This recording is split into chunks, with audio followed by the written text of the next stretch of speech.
King Cobra.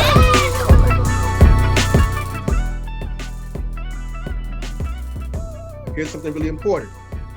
We have to have conversations about wills, power of attorneys, healthcare directives. That's included in the policy. We've seen several cases. I mean, last year we saw Kobe pass. What do you have in place? He had the will plan, he had the legacy planning in place.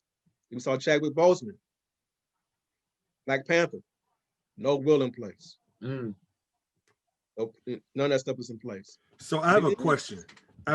To just since you brought this up. So if you are in a situation like, let's say, my old man, all right, I am an only child. My father has no siblings, no living siblings. And when he passes on, he's trying to be under the assumption of, oh, well, everything comes to me. I'm like, dude, you need to put it in writing. You need to put everything in writing so your intentions can be clear. Can you please speak to the importance of that? Yes, we have to talk to an estate lawyer. We can talk about with our parents. This is the hard conversation. Is getting our parents, number one, to be open to tell us what you got going on. What are your assets? What do you have? What debt do you have? Because guess what's gonna come down to us, especially if there's property in place.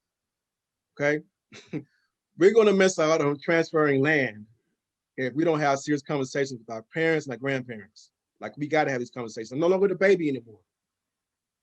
Daddy, mommy, grandparent, whatever. Do you have a will in place? When was what about the transfer? The transfer of property needs to be in place. You got to have that stuff in writing. Just that it's stated in the will.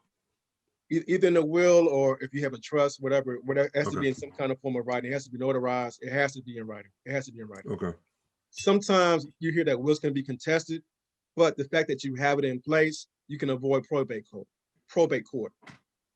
And if you go through probate court, you're paying lawyer fees and court fees, and you're delaying you getting your money. So we have to have these conversations with our parents, especially all of us. Our parents are probably 65, 70. It's time. 80, yeah. It's time to have that conversation. Like, hey, listen. I want to be here for you. I want to make sure your property and stuff comes down to us without any problems. Because if it's not in writing, guess what? We go to probate court. Now that's more stressful. Funeral. Yeah, arguing at the funeral. I'm an only child too, so I don't have siblings. I don't know, but we've seen situations where, well, even our own family, man. We lose a whole branch to the tree. You lose a whole branch to the tree because somebody's upset because it wasn't done correctly. Like my grandmother, she prided herself. My burial, my plot is paid for. All you got to do is this and that. And don't you know somebody didn't sign the back of the check so that the money could go back to the funeral home? So one sister got left responsible for all of the rest of the funeral. And it's like, even though all her life she talked about this, her daughter still decided to keep that money for herself as opposed to signing it over to go back to pay for the funeral. And the bottom line is, everybody expects something when people die, but people don't want to invest in enough life insurance so that can happen.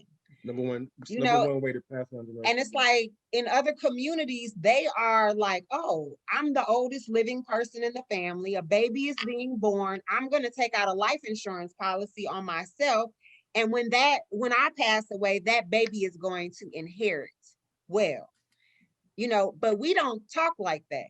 It's like, I don't want you to benefit off of me dying. Yeah. Why the hell not? You know what I'm saying? Yeah. Like, and one thing she said to me a long time ago is that family is a business. And I like what you said earlier. It's a shift in the culture, but we still have to push it. Yes. We still got to educate people about how do we close this gap? What are the wealthy doing? Success leaves clues. We just have to make sure that we have the right moral code attached to how we want to spend our money and how we want to pass it down. So if this is the game, take away the evil side of it Yeah. Plug in your moral code to it and make sure that you have the right stuff in place, not only for you, but for generations to come. So a good book to go along with that is What Would the Rockefellers Do? And so when you look at what would the Rockefellers do or what they've done, you can see how they still have wealth and we know their name as opposed to the Vanderbilts. Like I only know Vanderbilt because I'm in Nashville. I didn't know nothing about Vanderbilt in Chicago. But here, we know about Vanderbilt, the school, but when you read history and look at, the Rockefellers, JP Morgan and the Vanderbilts. We're talking same people. Exactly. And they did different things with their income, with their wealth and how they laid it out for the generations behind them. And so the Rockefellers kept their money together and created a family bank, whereas the Vanderbilts, everybody got their cut and went their separate ways. And so, that's success leaves clues. That's something that we need to start investigating and applying, implementing. Yes, for our own communities. So what I tell people all the time is level to this. Like this is our lane. There's several ways to become financially independent. All it is that if you want to focus on stocks, great. That's your thing. That's your lane. You focus on that. Our lane is this: family banks, life insurance, exposing people to the value of it and how important it is, the financial plan piece, the legacy planning piece. And then we can all come together and we can change the direction of where we're going. But it's about understanding more about what's going on. We can't put our head in the sand anymore. We can't expect that our jobs are going to take care of us. This is not. And that's exactly what my question was for you, was why is life insurance important for the Black family? And you all pretty much just touched on all of that. Go deeper. Right. I'm like, yeah, I know. That's a whole nother show. Let me just say this too, because coming from Chicago, I think about every time if a Black body fell, right? If $500,000 came into the community, every time a Black body fell, do you think they would keep letting them fall? Do you think that it would go down the way that it is? It wouldn't. They would not allow that to happen.